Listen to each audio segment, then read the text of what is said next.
Assalamu alaikum, Runtings Rude Boy, Nabil Aziz, BecomingTheAlphaMuslim.com. Welcome to another episode of the Becoming the Alpha Muslim podcast.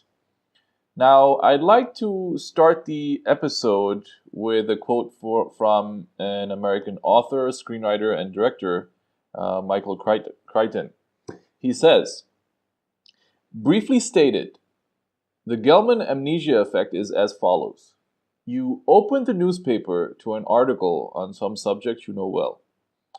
In Murray's case, physics. In mine, show business. You read the article and see the journalist has absolutely no understanding of either the facts or the issues. Often, the article is so wrong, it actually presents the story backward, reversing cause and effect. I call these the wet streets cause rain stories. Paper's full of them. In any case, you read with exasperation or amusement the multiple errors in a story, and then turn the page to national or international affairs, and read it as if the rest of the paper was somehow more accurate about Palestine than the baloney you just read. You turn the page and forget what you know. End quote. Now, for the past year or so, I've noticed my Muslim community's willingness to blindly accept what the mainstream media tells them on many issues, even though we have ample experience to the contrary in their reporting on Muslims and Islam. It's the Gelman amnesia effect in action, and it's been going on for some time. We see it in our blind support of the radical leftist movement Black Lives Matter. We saw it when Muslims went to protest the Dakota pipeline, taking the Standing Rock tribe at their word without bothering to get all the facts. We saw it when Muslims believed Donald Trump is a racist, despite 40 years of evidence to the contrary in his behavior as a businessman and public figure. Now, we see it when Muslims discuss politics and the quote-unquote right, more specifically, the alt-right. Muslims are happy to refer to the New York Times, responsible for selling the Americans the second Iraq war based on lies, and the Washington Post, responsible for selling them the first Iraq war, also based on lies, for their information on the alt-right, along with other fake news publications. Now, these are the same people who told you last year Donald Trump didn't have a chance in hell of winning the election.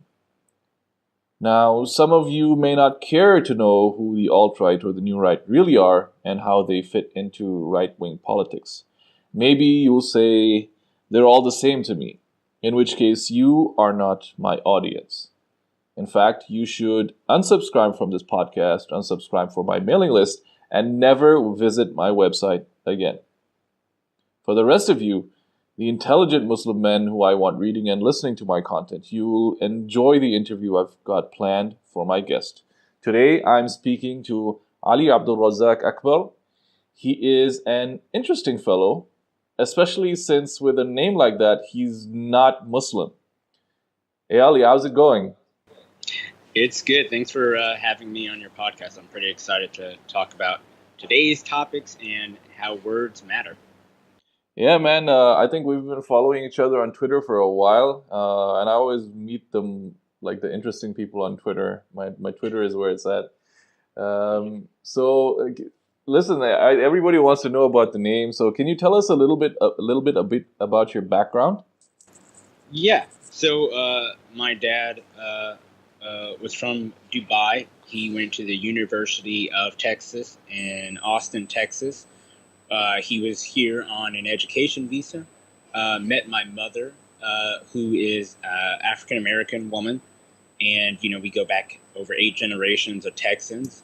And they fell in love. They got married. They had 2 children. And when I was about 2 or 3, his family called him back home. And my mom had a choice to make. And her choice was to stay in the United States. And so she raised me and my brothers as a single mom for most of the time. And my mom has been very open-minded. from what I've heard about my father, he was kind of a moderate in his faith, and my mom was a moderate in her faith, and she raised me to make my own decisions, to be open-minded. She has a background in psychology and then law, and so I grew up very analytical, and I got to choose my own faith. So I'm a Southern Baptist Christian man. I went to Bible college straight out of high school. I did that for just a year. Mom did not like that. I'm a conservative Republican. I'm a well-studied person.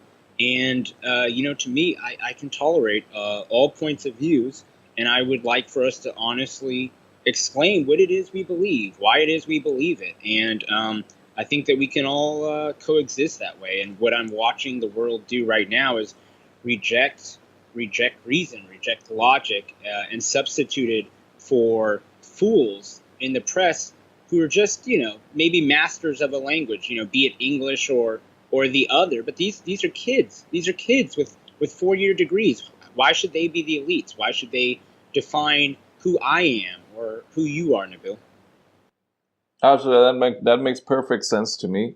Now, you are a political consultant and I guess social media strategist for the Republican Party going back a while now. Could you tell us a little bit about that? Yeah, so for 10 years now,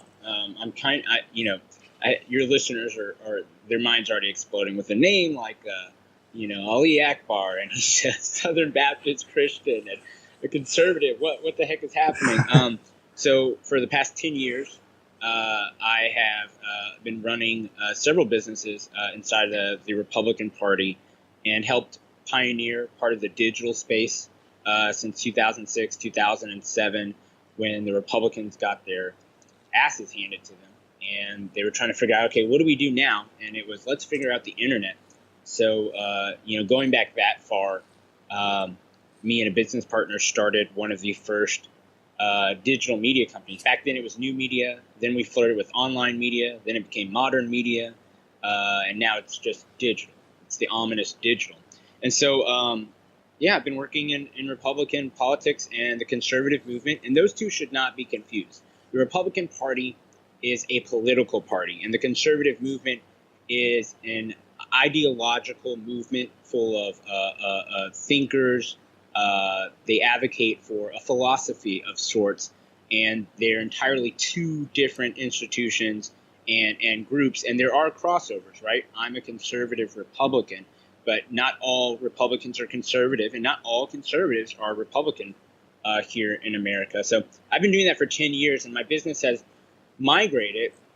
I think a man who wants to accomplish all he can in life doesn't stay in one field or one industry and should not do the same thing. So I've taken my business, which was very, very small. I used to build websites. I used to then do social media. Well, then that expanded to blogger relations and blogger outreach, which the private sector calls influencer marketing. Then it became, well, Ali knows everyone. Why don't we pay him for coalition building, which is introducing PACs to candidates or going through the endorsement process with grassroots and insurgent type candidates that don't have a DC connection. And then it became, well, Ali knows the donor class. Why don't we pitch ideas to the donor class? So I've been very, very privileged and honored and blessed. God's really been good to me, because here I am with the name that I have, the skin pigment that I have. I get in wars online, and somehow still I have a political career. I'm a little bit of an anomaly, but it's not that rare. The world is changing, and digital media is allowing many people to cling tight to their beliefs without losing their career. But we're also seeing the opposite, right? We're seeing people who have, who are a little bit of beta, flirt with their beliefs and then get fired. So the world's changing, but I've been really blessed to spend 10 years inside this industry. I'm a college dropout. I dropped out of college a second time, so Bible college, and then the University of North Texas, where I was studying political science to start my business. And I got in at the right time, and I'd like to think that I'm pretty skilled. And it's been a fascinating ride, and I plan to be doing this for another 50 years. See, Nabil brings y'all the VIP guests. Okay, there's no scrubs on my podcast, and I'm just to prove that. Ali, what's your connection to the Tea Party? I'm the only way back in February 2009, about 30 something of us got on a conference call and said, we got to make this a nationwide thing. And the Tea Party's roots actually go back to August 2008. So it wasn't Obama that created the Tea Party, but it was Obama that emboldened us around a brand, and Rick Santelli's rant on CNBC, and then the subsequent Tea Party rally in Chicago, and then there were 3 or 4 in March, allowed us to turn out 1.8 million people around the United States in 81 different cities, a completely federated movement. America hasn't seen anything like this since the anti-war hippie movement in the 1960s. And then prior to that, nothing since the American Revolution. So the Tea Party really was an anomaly. And it was more libertarian, fiscally conservative. And then the Tea Party morphed. And I regret that. Many of my co-founders became rich. I didn't. I make a good bit of money, but I certainly didn't use the Tea Party brand that we created to start a nonprofit and make millions of dollars like some of my friends did. And, that's why the Tea Party died. We got away from our roots. We got away from what united the American public. We had a 75% approval rating with the American public during those first months when we remained a fiscal movement only. And it was positive, and it held Republicans and Democrats accountable, and it was slightly libertarian, and we didn't adopt a foreign policy or a social policy. And the more policy planks the Tea Party adopted, and I don't want your viewers to be or your listeners to be confused. The Tea Party is not a political party. The Tea Party, is named after the Boston Tea Party in America's history, but the Tea Party is what you would call a political movement. So it's not an ideological movement because it's not centered around strict tenets and strict thinkers. It leans ideologically right, but it's a political movement, just like the hippie movement was, the anti-war movement, or Occupy Wall Street, and a little bit of Antifa. Antifa would be a political movement, and Black Bloc would be a political tactic. And see, these things matter to me. These matter to me. So yeah, I co-founded the Tea Party movement, and and I'm very proud of that history. And I was sad to kind of see it go. But to be honest, it needed to die, and so no regrets. And I think we're seeing some of those cultural forces at play now with the different right wing groups, and then the left wing reaction as well, which we'll cover in a little while during the discussion. Now, you went from actively opposing Trump in 2011 to hanging out with him in 2014, to not supporting him in the Republican primaries, to finally coming to your senses and becoming a supporter. Could you tell us about that briefly? Yeah, I like to be intellectually honest, and I like to tell people, a position today doesn't determine a position tomorrow. And the same ideology could look at a policy and determine that it would be harmful for its people, and then look at it in 10 years and say it might be a good stopgap. And Donald Trump is a good stopgap. Donald Trump is not a conservative. Donald Trump is not a conservative. He's never read Russell Kirk. He's never read Edmund Burke. He doesn't cling tight to the tenets of skepticism, and that's a secular skepticism. This is skeptical of central government and big government, big nation states, small individuals. He's not an individualist, not ideologically. I mean, these are core things that define what a conservative is. So we know that Donald Trump is not a conservative. We know that he's not a full spectrum conservative. A full spectrum conservative, if your listeners want to look it up, is what a Heritage Foundation is. Heritage Foundation is the largest think tank in America, the most influential one, arguably, and that's what you would call a full spectrum conservative. Donald Trump is not even really a fiscal conservative, even though he kind of leans that way. And he's certainly not a social conservative. This is a man of his time. This is a man of New York. This is a man who supports LGBT rights. This is a person and privileges. This is a man who, endorses the modern lifestyle, posed in Playboy. You name it, he's done it. So this man is certainly not a social conservative. But so anyway, in 2011, I did not want him to get in the primary because 2012, we wanted a Tea Party candidate. Little did I know that many of my Tea Party co-founders would turn into betas, if you will, and not oppose Mitt Romney, which delivered us a massive loss. So I opposed Mitt Romney getting into the primary, spent money to make sure he didn't get in the primary. He didn't get in the primary, thankfully. And then in 2014, my company was contracted to run the press credentialing and communications operation of a major conference. There, I got to essentially be Donald Trump's handler because unlike the other VIPs who commanded some media, Donald Trump was there only for the media. And so they figured, well, why don't we put Ali, with Donald Trump and my staff? And so I got to hang out with him. And that was really interesting because, as a guy who writes speeches for politicians, as a guy who right now could email a dozen congressmen a speech and watch them go deliver it on the floor just because of who I am and how close I am with some of these staffs, Donald Trump was writing his own speech in Sharpie on computer paper. And I thought, well, this is interesting. And then we talked. And I saw that he was curious. He asked questions, because here's a man who doesn't have an ideology. Here's a man who doesn't have a philosophy. Many would argue that he doesn't really even have core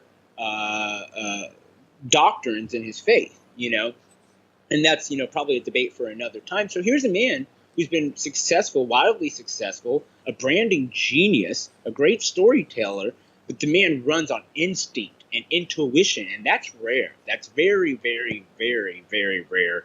Usually you see this in really prolific religious figures. You don't normally see this in politics or government ever.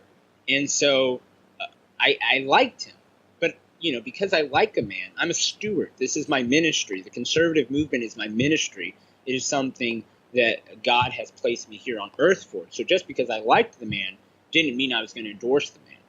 And so when 2016 rolled around, I said, wow, I can't let this vulgar man be my nominee. I can't let this unchristian man be my nominee. I can't let this non-conservative man be my nominee. I can't let this liar be my nominee. And I said, I'm going to sit it out. Well, then Donald Trump was gaining steam, so I said, I'm going to support my friend Ted Cruz. I endorsed Ted before Iowa. His campaign did excellent work in Iowa. Donald Trump always had an advantage in New Hampshire. Donald Trump's been going to New Hampshire for about 20 years. New Hampshire is very libertarian, very independent. So it was always right for an insurgent type of candidate. And if you look at the primary history, Iowa usually puts forward a social conservative, and then New Hampshire puts forward the more moderate candidate. And then you go to South Carolina, which is a southern state, which gets to decide.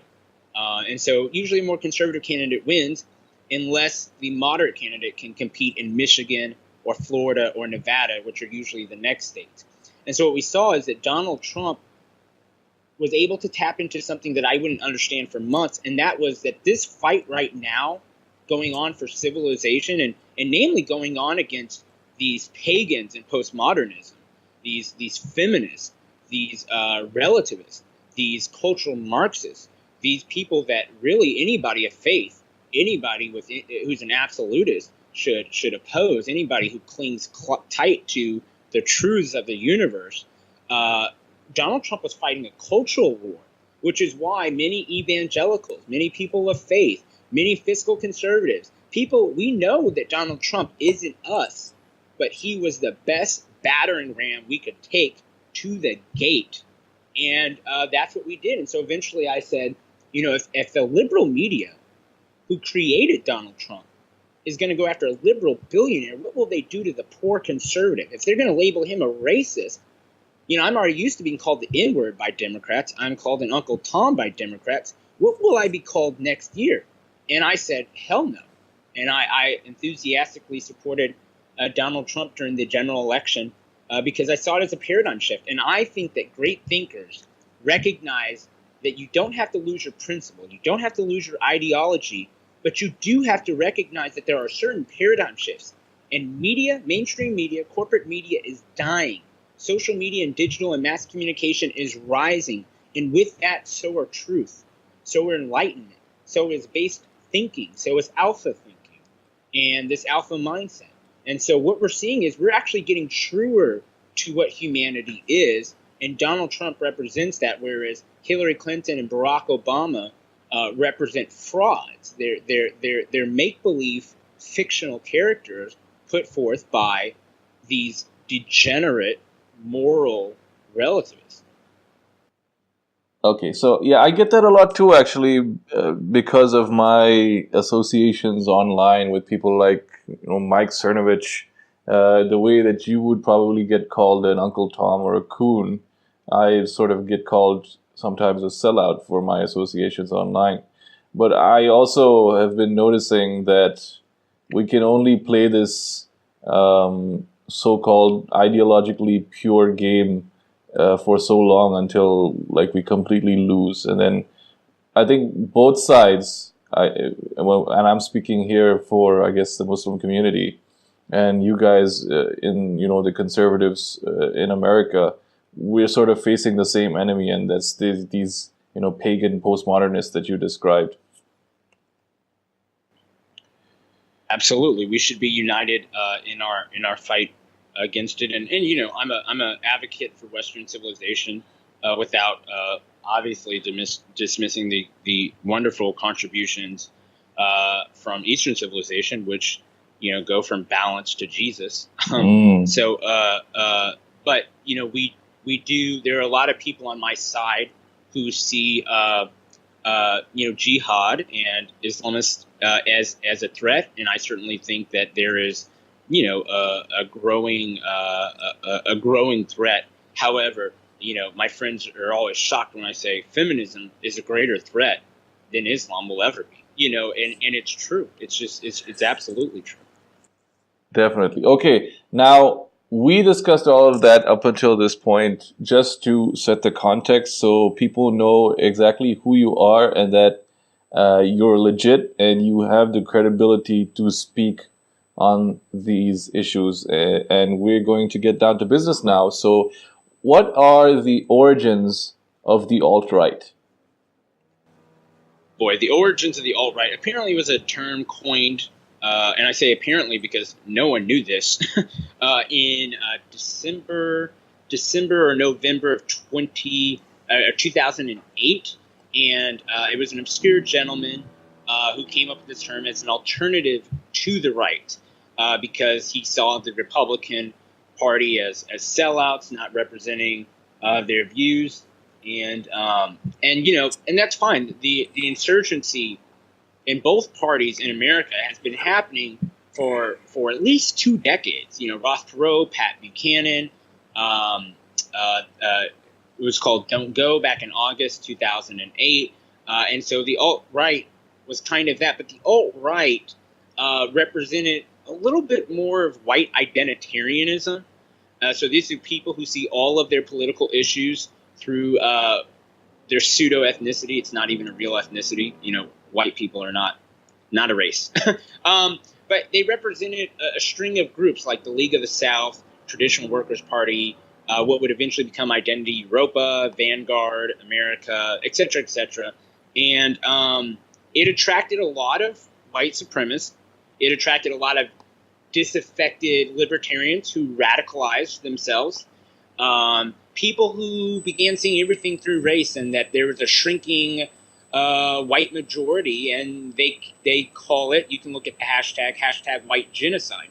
And this is actually a compelling argument that they're making But this is the origins of alt-right, and eventually a former libertarian, Ron Paul supporter Richard Spencer, who's one of the biggest betas on the planet, would kind of be the de facto leader and a lightweight intellectual, but he's able to riddle off quotes and books, and he's kind of the de facto leader of what the alt-right was. So that's how the term started.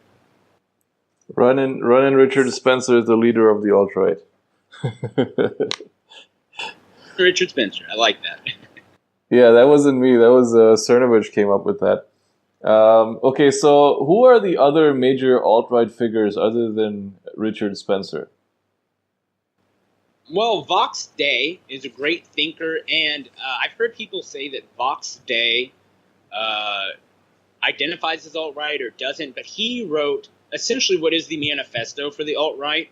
So if your listeners wanted to DuckDuckGo, because no one should be DuckDuckGo, no one should be using Google, unless you're trying to reach clients. That's perfectly acceptable. But if they wanted to search on the internet for the 16 points of the alt-right, Vox Day wrote that. So Vox Day would be probably considered the intellectual heavyweight or thinker in the alt-right. And I've never spoken with Vox Day.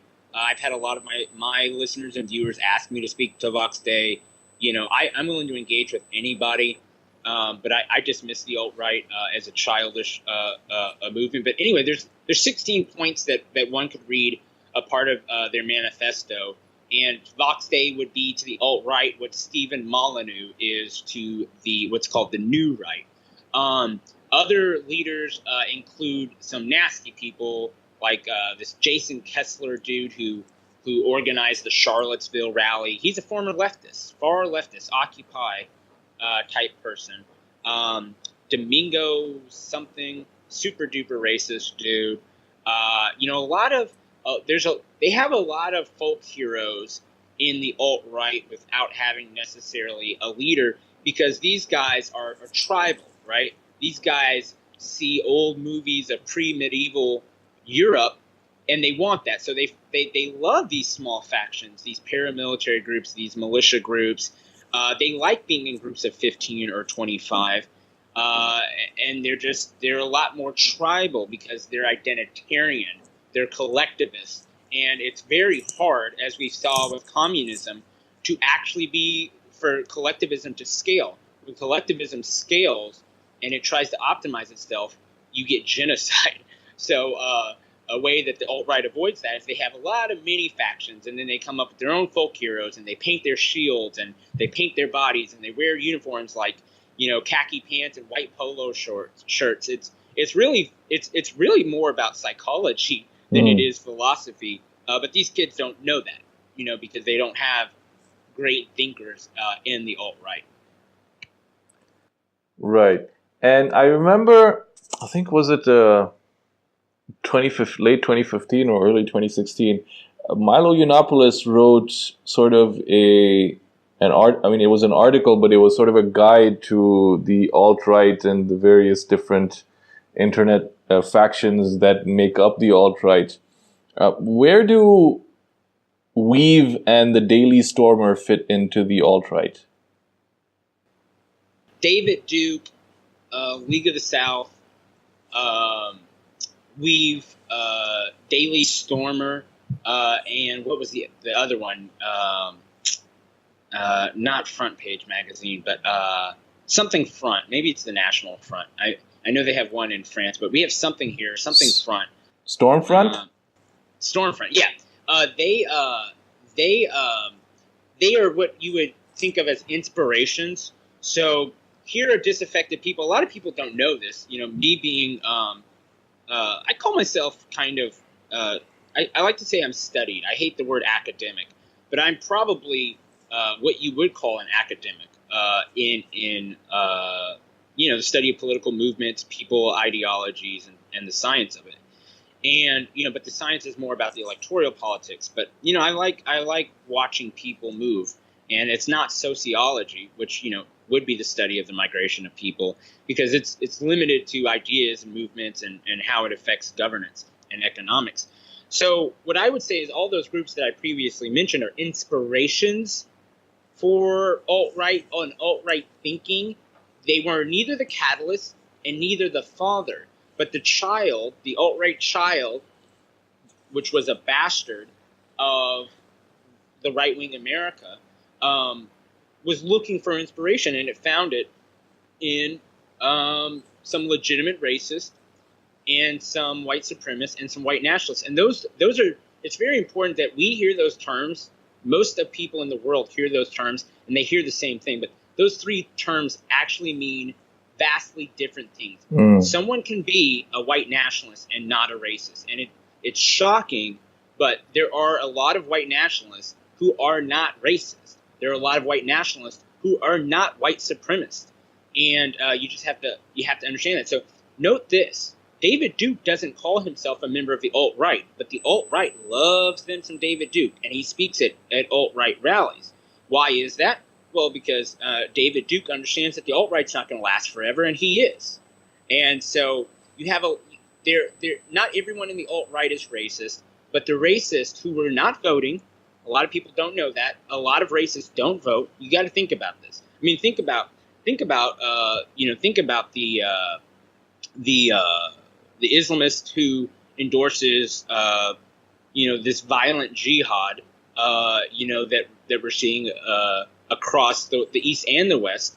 These are people who don't participate in the political system, and neither are racists in the West. Racists in the West do not participate in the political system, except for a lot of them are on welfare.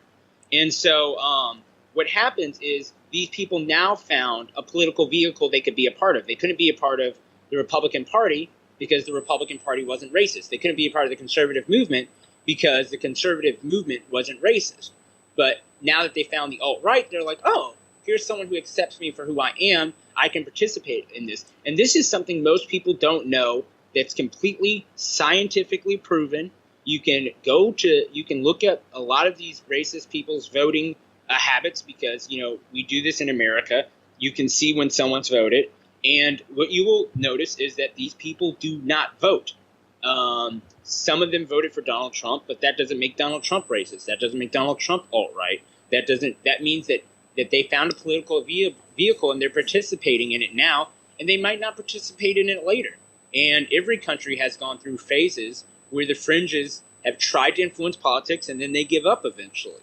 So that's where I would say Weave and Daily Stormer kind of fit in to the alt-right. And I think the Nazi individuals within the alt-right actually reject Donald Trump because Trump gave his daughter Ivanka to a Jew to marry, right? Absolutely. The alt-right, the neo-Nazis, the KKK, they all hate me. They all hate conservatives, and they hate Donald Trump. They're purists. Donald Trump's grandchildren are Jewish. His daughter converted for a Jewish man. Donald Trump is pro-Israel. A lot of these neo-Nazis have opposed many of Donald Trump. I mean, Donald Trump on DACA today, he's using DACA as a negotiating tool. And the alt-right is against that. They're against any compromise. They came out against many of Donald Trump's policies now. So, but the liberal media wants to pretend like the alt-right's right there, marked lockstep with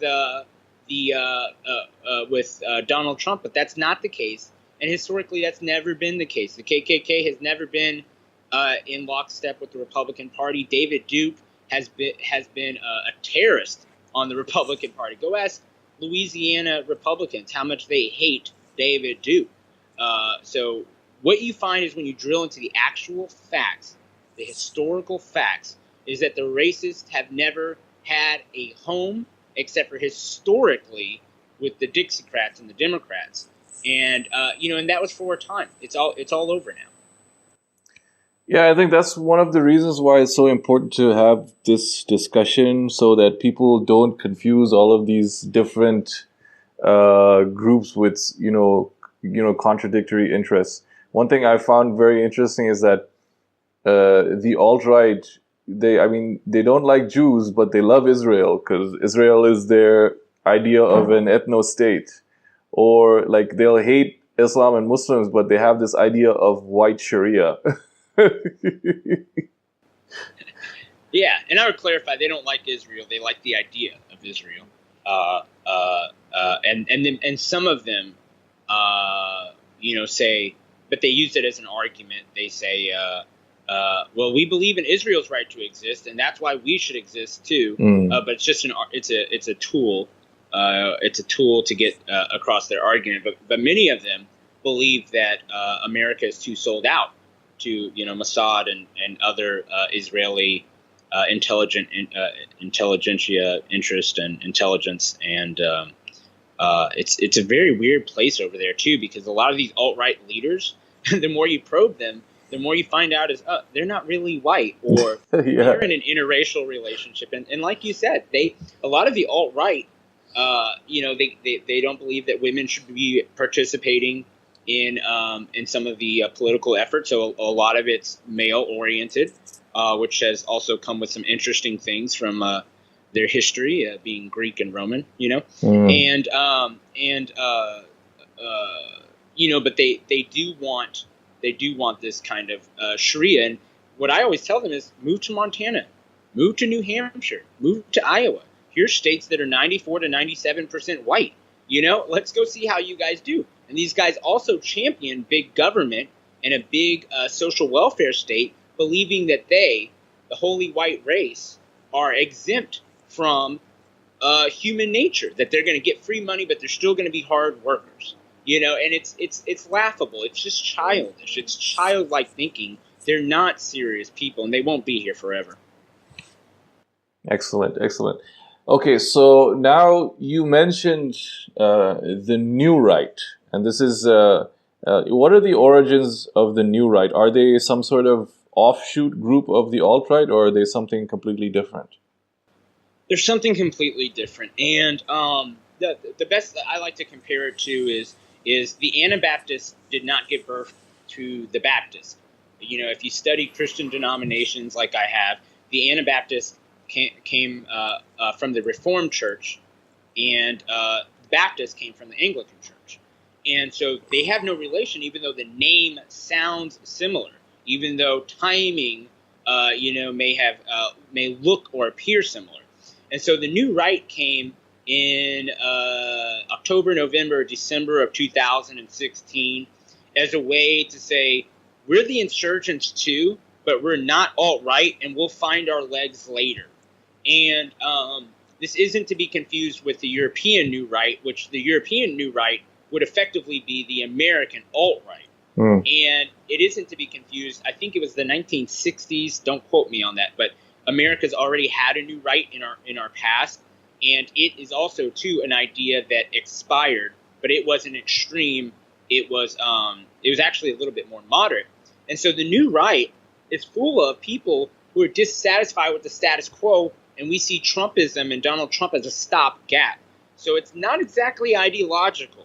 It's a lot like what I was describing the Tea Party is. It's a political movement. It's a group of people. It's growing. It's mainly online, that say, you know what, we're not happy with the leadership of the Republican Party. We're not happy with the leadership in the GOP majority. We're not happy with the conservative movement, whose ideas have been tested, and some of them have failed, and other of their ideas they won't fight hard enough for. So it's a change of tactics. But what happened, and where there is confusion, and I can't hold this against anyone, is that at one point, people like Mike Cernovich, Lucian Wintridge, Milo Yiannopoulos said that they were alt-right because there was such a massive surge. Imagine this, Nabil. Imagine someone calling himself a Muslim who's unwilling to pray, unwilling to read the Quran, and unwilling to practice any of their doctrine. Would you call them a Muslim? No, they're not. They wouldn't be a Muslim. Right, exactly. And so a Christian who hears that a Mormon is a Christian says, no, they can't be. They don't believe in the doctrine of salvation. They have a bunch of other things that they've added. And so a bunch of people called themselves the alt-right in the election, not understanding where the term came from and only taking the moniker as alternative to the right, and they liked that. And when they found out, this is something that started a little weird and has a lot of weird people in it, they were like, well, we'll just keep taking it over. But Richard Spencer got all the media attention. So the media worked with the minority faction in the alt-right to make it a white supremacist and white nationalist movement. And then people said, well, that's not me. That's never been me. Where's my term? And, people like Mike Cernovich, myself, Jack Posobiec, Jeff Giese, Lucian Wintridge, Cassandra Fairbanks, Laura Loomer, and a number of other people started using the term new right. And we're saying, okay, well, we're new right.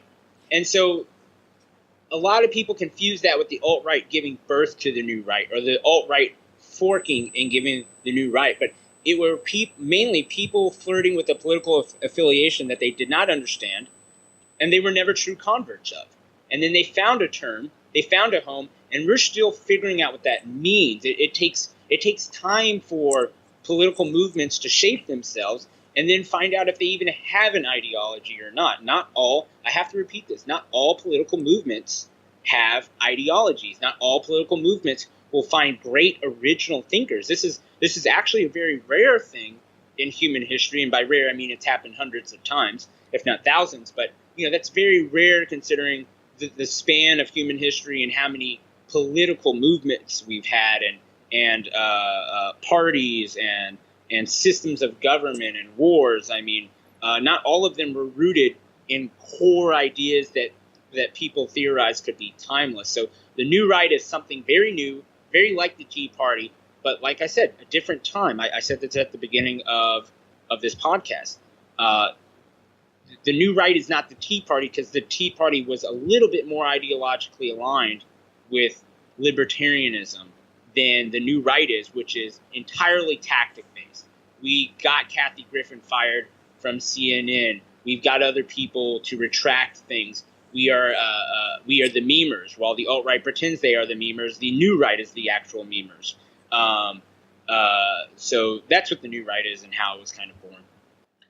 Well, that's interesting to me, because if you consider, a lot of people will say that they support Black Lives Matter, the idea of Black Lives Matter. So I guess the linguistic meaning of the term Black Lives Matter, without actually knowing that Black Lives Matter is a radical leftist organization, funded by George Soros and run by black feminists trying to spread homosexuality and single parenthood throughout the black community. So there's the support of the alt-right as an alternative to the right linguistically, without realizing that there are these weirdos within the alt-right that are bad news, and because of that you would have to distance yourself and separate yourself from that brand.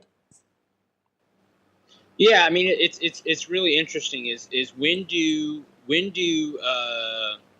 the phraseology of a word matter, and when does the actual makeup of what that word represents matter? And this is really interesting, because this is a debate of not just semantics, but I mean the very definition of linguistics, the very core of how humans communicate. So, I mean, I probably am unfair when I say the alternative to the right. They would say we're alternative right, suggesting that they were a fork. However, I would say they're the alternative to the right because they didn't just petition the leadership, right? They didn't just protest the leadership of the Conservative Party and the conservative movement. They're protesting the ideas. The alt-right has endorsed socialized medicine, big government, militarization of police, authoritarian policies. This is opposite of Edmund Burke, opposite of Russell Kirk, opposite of Abraham Lincoln, opposite of Ronald Reagan, opposite of Donald Trump. And so that's why I say it's truly the alternative to the right. And a lot of them, even though I say that, it's kind of a word bomb. They don't realize a lot of the alt-right guys that I talk to have endorsed that, but it's actually a bomb I'm just setting for them. It's a mine. So that's kind of what it is, and you can understand that first you start, imagine a child rebelling. And here's something really great about the Jewish faith, the Islamic faith, the Christian faith, is we talk about the importance of parents raising children and growing them up in the faith. And there's room for that. Whereas some of these other philosophies, pseudo-religions, Hinduism, Buddhism, Confucianism, all this other stuff, all these other isms, really are a little too individualistic. I'm an individualist, but, it's more about coming to your own journey and yada, yada, yada, yada. And what's interesting about this is you can imagine a child rebelling. A child rebelling first rebels against the parents because they feel like it's not fair. Life's not fair. Well, then they look for confirmation bias. And then the child starts forming ideas. Well, you know what? My parents spanked me when I was a child, so I'm going to be anti-war. And it's like these things happen. And the more you study psychology, the more all of this is very, very, very, very predictable. And so the alt-right started rebelling against leadership, and then it became rebelling against the ideas, and now they are signaling, even though they bemoan virtue signaling, and they say that the new right is a counter signal, which again is a word that's linguistically impossible. It's like reverse racism. That word cannot exist. Racism is racism. Reverse racism would be what? Not racism. But this is what white people use to, because white angst is more emotional than it is intelligent right now. And this is why, like, I have marched with Black Lives Matter. I've marched with Black Lives Matter to protest a killing that I thought was egregious. And I have marched against Black Lives Matter. So Black lives do matter. And Black lives seem to matter less in America than other lives, but it isn't because, a lot of it's socioeconomic. And Martin Luther King was trying to teach the Black community this towards the end of his ministry. Malcolm X was trying to teach people this at the end of his ministry too. And so some of it just happens to be, it's like saying a lot of liberals are atheists. Well, liberals aren't atheists because they're liberal. It just so happens a lot of atheists happen to be liberal, and a lot of liberals happen to be atheists. And so what happens is, Black Lives Matter leadership is a bunch of cultural Marxists founded by queer, Black, feminist, radical women who are getting major funding from people who want to disrupt the norm, disrupt culture, disrupt orthodoxy, disrupt what has worked. And some Black millennials and Gen X are being led astray, but those core complaints that they have are legitimate complaints. So sometimes you have to separate it. And so I like to say the media is mischaracterizing white people. It absolutely is trying to pin us against us. It's trying to other people, to use a liberal academic term. But the alt-right leadership, the alt-right ideas are absolutely anti-American and unassailable. So, it really is the thinking man, the alpha man, needs to consider himself, when does a term stop being the term that it espouses and starts being what it represents. And I think that's a decision every man has to make for himself, but consensus will be formed. And that's how humans have always communicated.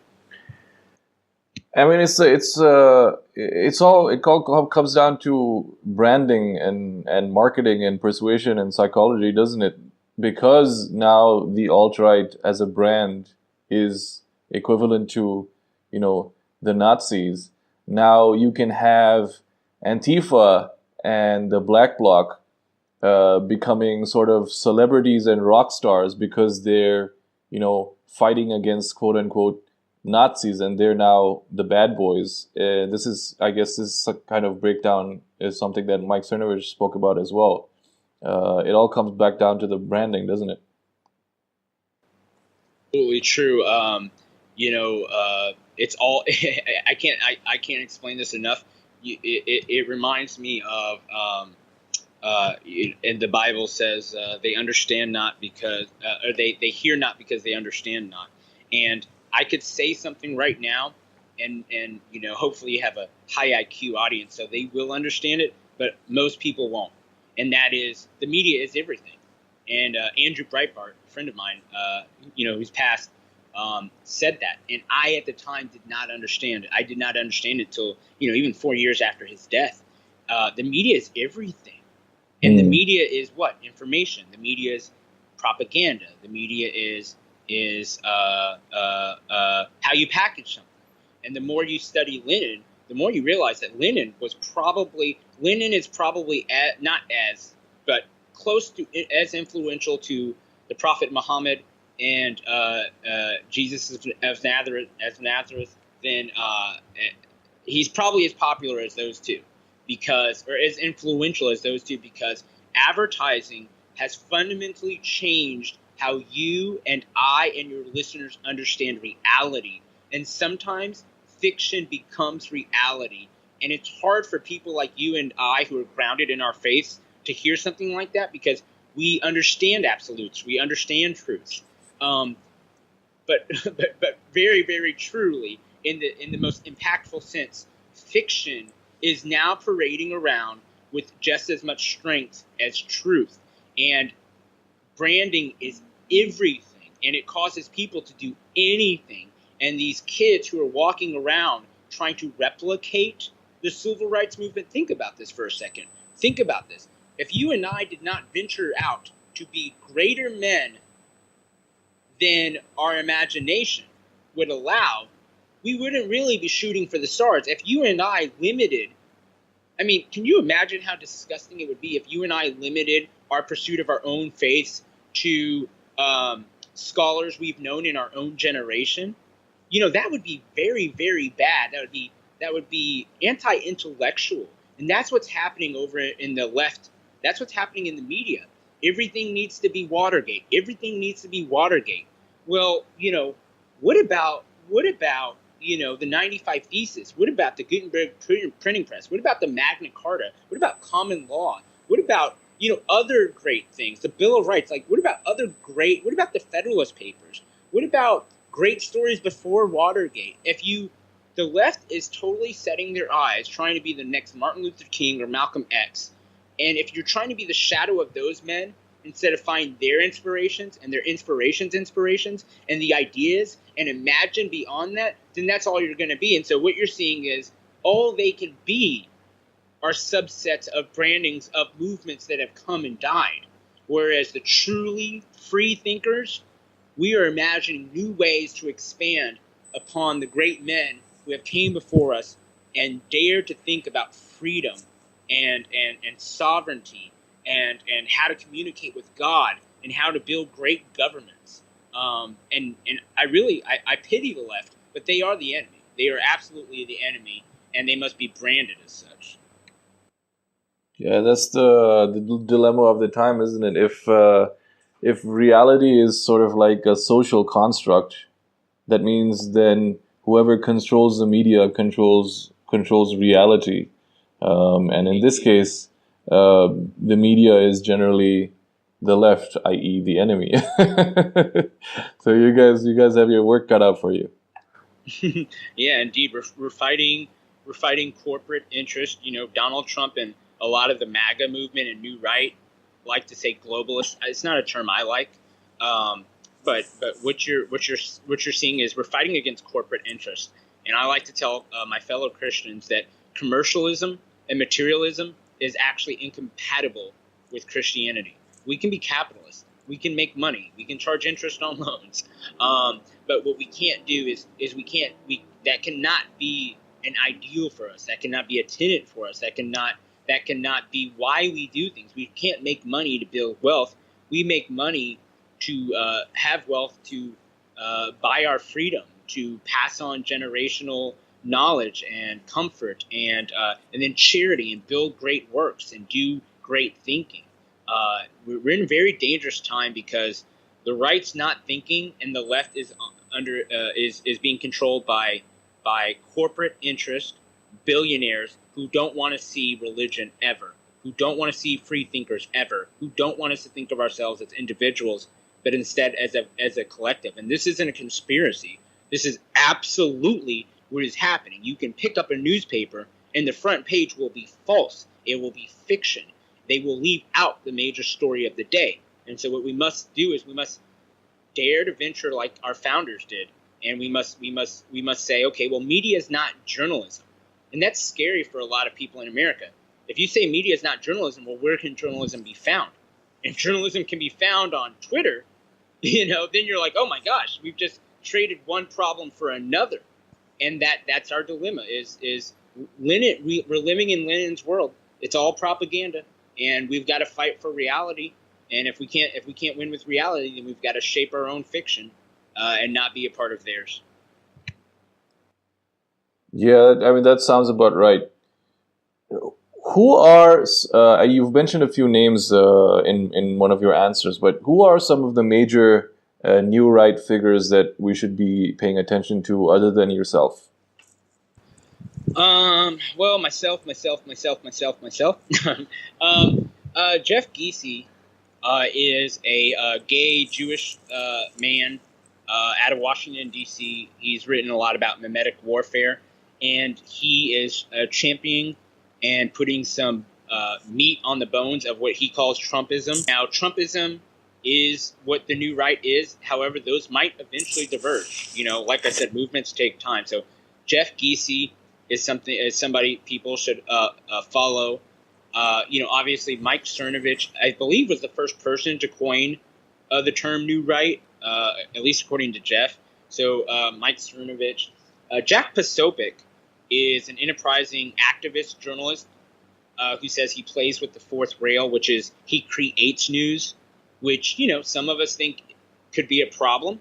Some of us think it's useful. Some of us think it's useful now. So Jack Posobiec is more of an activist than a thinker. Will Chamberlain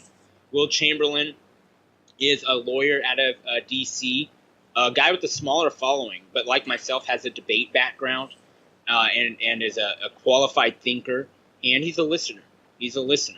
So Will Chamberlain, that's where I would find Stephen Molyneux is a Canadian, an atheist, someone whose worldview does come out in his writing, but widely praised. Jordan Peterson is another Canadian, and he's a great thinker. Those are people who I would look up, and I would even look up Vox Day on the alt-right. I would see what are the concerns about. I'm a brown person. I've been pulled over for being brown. Okay. I have been mistreated for being brown. I have not gotten proposals for being brown. Okay. I'm a realist. I'm not someone who goes around as a white apologist. But we need to also understand the demographics are shifting, but that's not the end all be all. How are white people being treated? Are they being treated fairly? Could we be treating them more fairly? As we go into this new age where white people are a shrinking majority, how will we continue to treat them? How will they feel? Empathy matters. There's a great book, Emotional Intelligence. EQ is way better and way more useful than IQ. So hopefully those are some names that people can look up, and some of those last names are hard to spell, but they can find those people, and we're still trying to find. I hear that there's a manifesto for the new American right being worked on by a professor I'm not going to mention, but it'll be out in the next month or two, and that will more define Trumpism, and the new right will either adopt that as an ideology, or it will remain a political movement, or it will adopt an ideology next year. But I love watching these things grow, and I'm sure that new thinkers will pop up over the next year or two. You mentioned a few interesting names, and people like Paul Joseph Watson, Lauren Southern, Stefan Molyneux, Milo Yiannopoulos. They're very prominent in your new media discourse right now, and they have large online followings. But they aren't American citizens, and beyond their platforms, they have no power to affect actual change. Can you explain a little bit why they're so big or so relevant in your discourse right now? Let me be diplomatic. Minorities look for heroes. At least in my study of history, minorities oppressed people, people who feel oppressed, look for heroes, and that can be seen. That's core to our human makeup. So it's natural that people like my friends and myself in the new right would look for heroes and not see geographical borders. That being said, I have cautioned my fellow Americans from believing that we can look across the pond or above us for thinkers or activists to tell us how to shape our beliefs, because what you will find is America is a center right country. Canada is not. The UK is not.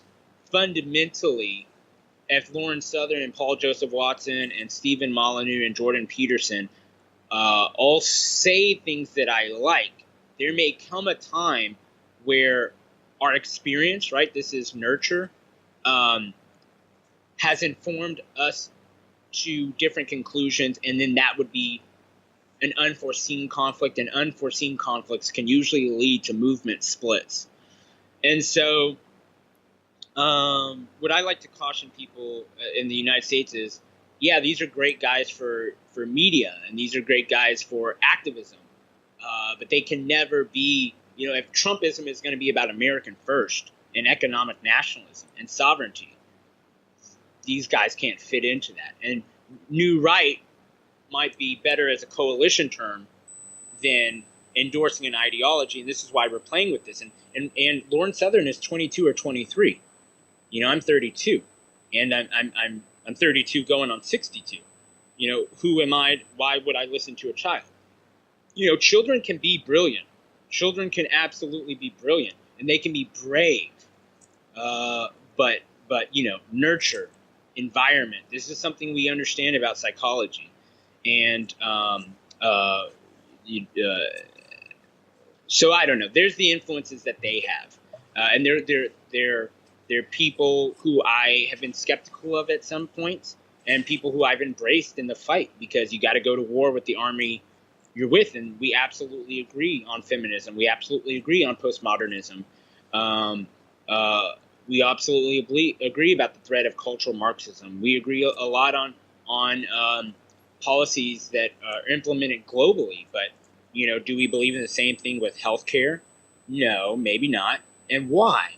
Why? Well, because America is more individualistic than the rest of the white countries. I mean, when you really think about it, these white countries, these supposed white countries, these Euro countries, they're the people who invented socialism. These are the welfare states. It wasn't black or brown people. Like, what are you talking about? So, I caution my fellow Americans and free thinkers against erecting foreign intellectual giants. But like I said, I mean, the biggest thinkers in this insurgent, let's save Western civilization movement are Stephen Molyneux and Jordan Peterson. And we need more, and we need more Americans, and we need them now. Okay, so you mentioned the fact that the new right are the guys with the memes. Can you tell us, for those of us who are not familiar with the term, what are mimetic warfare and meme magic? You might be better at explaining that than I am, because I started out as a meme skeptic, and now I know there are dark arts in this universe. Mimetic memes are little gitchy monikers. They're usually images that convey a truth or a perspective, and it's shoddily done. It's done by a total amateur. So, but it's used to influence the global conversation, and you and I being people who are practitioners on social media and understand the digital medium. Well, some of the first things we were not first things, but some of the things that our clients and corporations want to measure were sentiment. So injecting memes like Hillary coughing or Hillary being sick into the conversation messes up the data. And then again, it becomes, well, does it mess up the data, or is that a more accurate reflection of the people and what the people are talking about? And the two can't be separated. And this is why I talk about Lenin. This is why Mike Cernovich talks about branding. Because mimetic warfare is forcing a topic into the conversation. If you can't get the media to talk about something honestly, then you create enough controversy, or you meme it to an existence, and then some strange thing happens, Nabil. Sometimes somebody will make a meme, and sometimes somebody will make a meme, and then we will watch it happen in reality. And so these guys are like, meme magic, and it starts off as a joke, but you really have to wonder if there are some forces in the universe that are powerful, right? You know, the New Age people and these pagans talk about the universe, but, you know, Christians, we talk about, Jesus said we receive not because we ask not. And I don't know what the Islamic faith says, but, you know, the Jewish faith is a lot about will. So I don't know, you know, this sounds totally unscientific, right? And most of my analysis has been analytical, but you can't help but looking that some of these memes have come true, and they came out of nowhere. And so you find a lot of this on Reddit and 4chan. It's poured over into Twitter, and it will eventually be on the front page of the New York Times if the New York Times is still around. Mark my words. The first mimetic warfare PR political agency is coming out next year. And we will watch this fun activity online professionalized, because all things do. But it's propaganda. It's bite-sized propaganda. And like I said, you could probably describe it better than I can. And you ought to have Jeff Giese on your podcast, because he's written a paper on this. And he's actually written a paper on how you use mimetic warfare against radical Islamic jihad and terror. It's really interesting. I saw that paper. I think I downloaded a copy. I still haven't read it yet.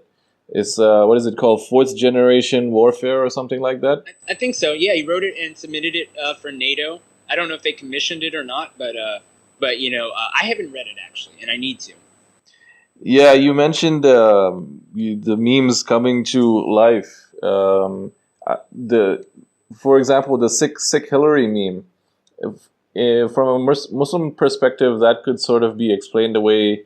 Either she's really sick, which is the most likely thing, or it could have been something called the evil eye, which is like, I guess in your lingo will be like bad juju, where people will sort of, like, people's intent is so strongly negative that it will have a metaphysical effect on the object of your intent. Sort of like voodoo, almost. Absolutely right. If you go down to Louisiana, you talk to these Cajuns, you talk to some of these other people. I mean, voodoo is real, and yeah, the more I study it, I mean, I'll put it this way: the Bible forbids the practice of witchcraft, and the Bible forbids speaking to the dead. What I like, you know, I have Christian friends, both older and younger, who ask me a lot about theological questions. And I said, the question becomes is, why would God forbid something that we can't do? It must mean that we can. And so it's real, man. I mean, I don't know if meme magic is real or if we've honed it, but I believe that Hillary was sick. I believe that meme magic made her more sick. The concentration of power and how popular that meme was, and how many people I don't know how I love studying quantum physics. I love getting to know my creator. And but what's very clear to me is that there are some people who are more in touch with the hereafter or the other dimension where I believe heaven resides. I believe that heaven is a physical place and that it exists in the fourth or fifth dimension, likely, and that we get to see glimpses of it pass through occasionally. And So all that being said is I think that if there's enough concentrated will from people who are in touch with the hereafter, who have credit with God, whatever you want to call it, shit get cray. Shit get cray. Yeah, man. Well, okay, man. I think that's all I have for you now. Oh, okay. Just one last question. Where does 4chan and poll fit into all of this? So 4chan is a form that is loosely relegated, and it's kind of seen as the gutter. It's not Tor, it's not the black dark web, but it is as bad as it gets on the internet. Reddit is above that, but 4chan is worse. So there's a subreddit, so a form that's controlled by 4chan is the marketplace of the forums, and Pull is a form on this marketplace, and Pull is a group of degenerate, non-ideological memers and shit posters, and they talk a lot. They like to talk about politics, and they like how uneducated they are on policy and philosophy. All they concentrate is on who they hate or what is funny. I mean, it's very immature. It's the guy's locker room, and but they also now have, since 2015, coordinated with each other to popularize memes and to do investigation. They've done massive investigations. I mean, they tracked down Shia LaBeouf 2 or 3 times just based off of a flag and a star. I mean, they call it weaponized autism, because a lot of these guys are antisocial, so they're not just on the internet, they're anonymous, because that's where 4chan is very anonymous. You don't sign in, you don't log in, you just post. And the culture there is just so fascinating. I've known about 4chan for 10 years, 15 years, but I never really started going on to it until this year. And Pull likes to say, we're not your personal army. So I've called Pull to action before, but I don't control them, And I have friends who are on Pull, but I don't know which of my friends are on Pull. And that's where you want to keep it, just because of liability, the law, because they do some stuff on Pull and on 4chan that probably violates the law. That's how I'll phrase that. It's just a fascinating place, because they run investigations, and they force stuff to then get the attention of the broader meme magicians, who then force it for Democrats to start panicking about stuff, or bad Republicans to start panicking about stuff, because one day one member of the press is going to ask that one question, and that's, why did you take money from so and so? Is there any credence to the rumor about this or that? And so it's really, Poll is the CIA. It is the crowdsourced intelligence agency for the contrarian right, which is alt-right, new right, but mostly non-labeled. These are just contrarians who see that the modern day progressives, the liberals, the Democrats, are anti-free speech, anti-classical liberalism, anti-individual. And, these kids are largely probably culturally liberal, socially liberal. But, they've got their own culture to them. So I wouldn't call them new right or alt-right. They probably believe in some things that the alt-right believes in, but tactically is more like the new right, but would never want to. They're not joiners, even though anonymously they've joined and band together, which is cool. You get to watch consensus in real time. And that's what the internet was supposed to be about, right? Big data. We heard that for a decade and a half in internet politics until Donald Trump. Well, then big data could not be used. Big data is tainted, and the algorithms need to be fixed. And, we don't need real social media. We need to ban people. I mean, I have watched the media go from pro-internet to essentially anti-internet career. It's disgusting. It's fascinating. And that can't last. They are the tyrants. They are the totalitarians. They are the bigots. And I refuse to be controlled by them. I serve one God, and I serve no king. And that includes the New York Times. That includes George Soros. That includes, what people call the deep state. I am my own man. I am sovereign. Yeah, you know what's interesting about 4chan and Poll? It's like they're just this one massive experiment on how much effect they can have on the real world while sitting in their room on their computer. Do you get what I mean? I entirely agree. I'll say this too. We thought that day had come and gone.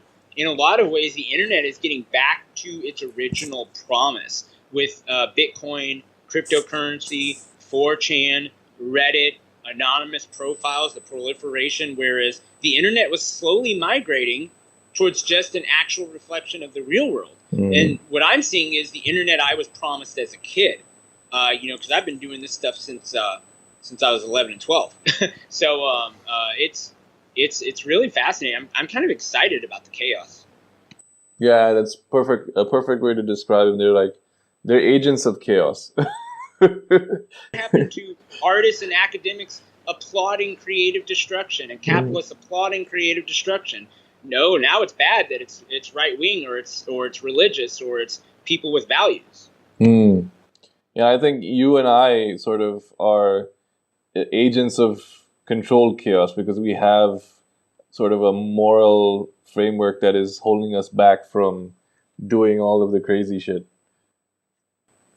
Absolutely, but here's the cool thing: is these autistic kids, or they like to call themselves autists. Yeah.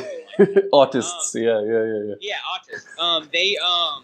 They've realized that they can only get so far without also not co-opting us, but forming an alliance. So, for example, one of the names that you've listed on here, Weave, one of his friends betrayed him. A friend called Xanting.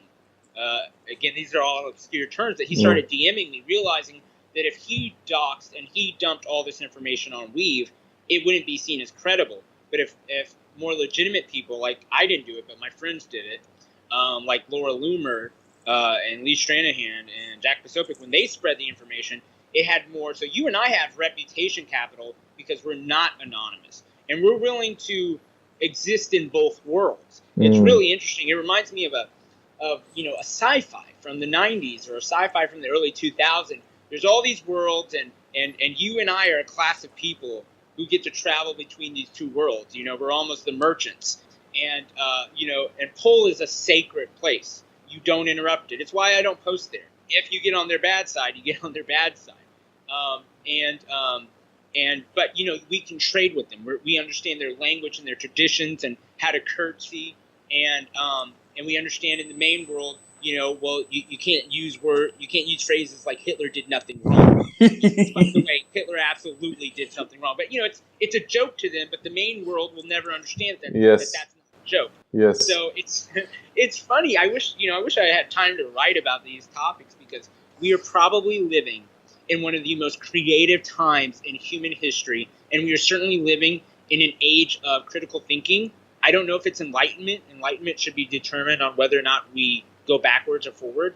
But we are living in essentially a renaissance or enlightenment, and I call it based. I've adopted the internet term. I think that we are in an era of based thinking where Muslims are questioning where are our core tenets, where finance is questioning what is money, where blacks have the Hotep movement, where conservatives have the New Right and the Tea Party, where the Democrats have Justice Democrats, Bernie Bros, and socialism and Antifa. I mean, around the world, there was a great mistake, Nabil, that a lot of my friends made. They thought that nationalism was spreading across the world. That was not happening. Le Pen lost, and Garrett, whatever his name was, he lost, which I predicted both of those guys losing. Is nationalism's not spreading, based thinking is spreading. People are re-examining what do we believe, why do we believe it, and was it possible that our great-grandfathers lied to us? And we're all waking up across the world in different industries, different fields, different religions, different nationalities, and different ethnicities and saying, yep, some of what we believe is pure fiction, and we're doing away with dogma and we're replacing it with either nothing or replacing it with true doctrine. And I'm a guy who wants to replace it with true doctrine. So the fight is on, and I don't know that most people realize the fight is on, even people who are participating in the fight. And so, I myself, I will fight to hopefully be, a father in this era, and guide it and raise it as best as I can, also realizing that it belongs to everyone. Yeah, and after the election, there was this, like, I think a lot of people online were sort of in a depressed state, as if the world was ending. But for me, as soon as 2017 hit, I was excited because I saw all these fresh memes coming out, and Trump's speech, and Trump's a savage on his own as well. So it's just 2017 has been very exciting and just a lot of fun being online. We're having fun and we're changing the world. Yeah, man. Okay, I think that's a good place to end it. Where can people find you online? Twitter.com/ALI. And you're going to have to tell me the story of how you got that 3-letter handle eventually. All right, Ali. Thank you for coming on the show. I appreciate you giving us some time out of your busy schedule. So thanks a lot, man. Thanks, brother. Yeah, stay on the line while I close it out. All right, there you have it. My man, Ali Abdul Razak Akbar, political consultant, Twitter savage, meme magician, talking about the alt-right, the new right, and the differences between them, so that when we, as Muslims, speak about these issues, we can speak about them from a position of informed, or an informed perspective rather than an ignorant one. So if you've enjoyed listening to this episode, please subscribe to the show on iTunes and leave a rating and review. You've got to go to the iTunes app, search for Becoming the Alpha Muslim, and then just click on the 5 stars and leave me a review. And that's basically it. Jazakumullah khair. Thank you for listening. Assalamu alaikum wa rahmatullahi wa barakatuh.